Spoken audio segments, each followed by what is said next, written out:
Perang Dingin adalah periode ketegangan antara blok Barat yang dipimpin Amerika Serikat atau ribeler kapitalis dan blok Timur yang dipimpin Uni Soviet atau sosialis komunis. Tidak ada pertempuran langsung antara keduanya, namun persaingan terjadi di bidang politik, ekonomi, militer, teknologi, budaya, dan propaganda.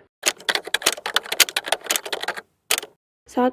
Kemenangan dua kekuatan besar Amerika Serikat. Pemenang perang di pihak sekutu yaitu terjadi pada 2 September 1945 yang merupakan hari penyerahan Jepang secara resmi. Pemulihan ekonomi Eropa Barat atau adanya Marshall Plan yang diresmikan pada tanggal 3 April 1948 Uni Soviet. Membebaskan Eropa Timur dari pendudukan Nazi Jerman, membentuk pemerintahan komunis di negara-negara satelitnya. 2. Munculnya negara-negara baru merdeka. Pasca Perang Dunia II, banyak negara Asia dan Afrika yang merdeka. Negara-negara baru menjadi ajang perebutan pengaruh kedua blok. 3. Perbedaan pandangan tentang masa depan dunia. Amerika Serikat ingin dunia dengan pasar bebas dan demokrasi liberal.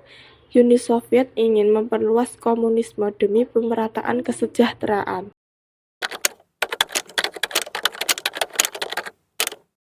1. Perbedaan ideologi. Liberal, kapitalis, Amerika Serikat menekankan kebebasan individu dan pasar bebas. Sosialis, komunis, Uni Soviet menekankan kepemilikan negara untuk pemerataan kesejahteraan. 2. Ambisi kekuasaan global. Amerika Serikat, bantuan ekonomi dan modal, Marshall Plan, menjaga negara dari pengaruh komunis. Uni Soviet, bantuan militer dan dukungan revolusi kiri untuk memperluas pengaruh. 3. Pembentukan Pakta Pertahanan Amerika Serikat dan negara Eropa Barat. Membentuk NATO, North Atlantic Treaty Organization atau Organisasi Pertahanan Atlantik pada 1949. Uni Soviet dan negara Eropa Timur membentuk Pakta Warsawa pada 1995. 1. Bidang politik. Amerika Serikat menyebarkan paham demokrasi, sementara Uni Soviet menyebarkan komunisme. Hal ini menyebabkan perpecahan di berbagai negara, seperti Korea, Vietnam, dan Jerman. 2. Bidang ekonomi. Amerika Serikat memberikan bantuan ekonomi kepada negara berkembang melalui Marshall Plan dan Grants in Aid untuk menahan pengaruh komunisme. Uni Soviet juga memberi bantuan, namun kekuatannya tidak seimbang dengan blok Barat. 3. Bidang militer. Amerika Serikat dan sekutunya membentuk NATO 1949 dan SEATO 1954, sementara Uni Soviet membentuk Pakta Warsawa 1955.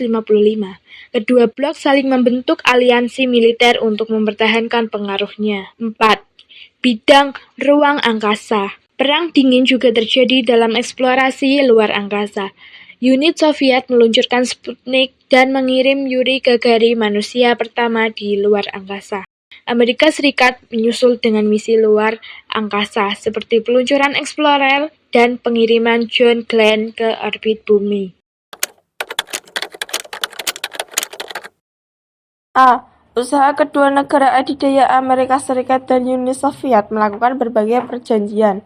Perjanjian Non-Proliferasi Nuklir 1968 mencegah penyebaran senjata nuklir ke negara lain. South 1 1972 membatasi senjata strategis dan sistem pertahanan rudal. South 2 1979 melanjutkan pembatasan senjata strategis. START 1982 menargetkan pengurangan senjata nuklir jarak menengah. B. Usaha negara berkembang. Negara-negara berkembang ikut berperan dalam meredakan Perang Dingin dengan membentuk kerjasama seperti Konferensi Asia Afrika 1955 dan Gerakan Non-Blok serta menolak keterlibatan dalam perang nuklir. C. Usaha PBB. PBB berupaya menghindari perang nuklir sejak 1968 dengan menyerukan pengurangan senjata dan mendesak negara adidaya untuk membantu negara non-nuklir yang terancam. Perang Dingin berakhir setelah Amerika Serikat dan Uni Soviet sepakat mengakhiri konfrontasi sejak Perang Dunia II. Pada Desember 1989, George Bush dan Mikhail Gorbachev bertemu di konferensi Malta dan menyatakan keinginan menghentikan ketegangan serta perlombaan senjata. Perang Dingin resmi dinyatakan berakhir pada Juni 1990 setelah pembicaraan lanjutan mengenai pengurangan senjata. Konferensi Asia Afrika atau KAA 1955. Indonesia menjadi pelopor dan tuan rumah KAA di Bandung yang bertujuan mempererat solidaritas negara Asia Afrika, menolak kolonialisme dan mencetuskan Dasar-Sila Bandung sebagai prinsip hubungan internasional yang damai. 2. Gerakan Non-Blok atau GNB. Indonesia turut mendirikan GNB pada tahun 1961 untuk menjaga perdamaian dunia tanpa memihak blok barat maupun timur. Indonesia aktif menyuarakan keadilan, kedaulatan, dan menolak dominasi asing, termasuk menjadi tuan rumah KTT ex-GNB di Jakarta tahun 1992.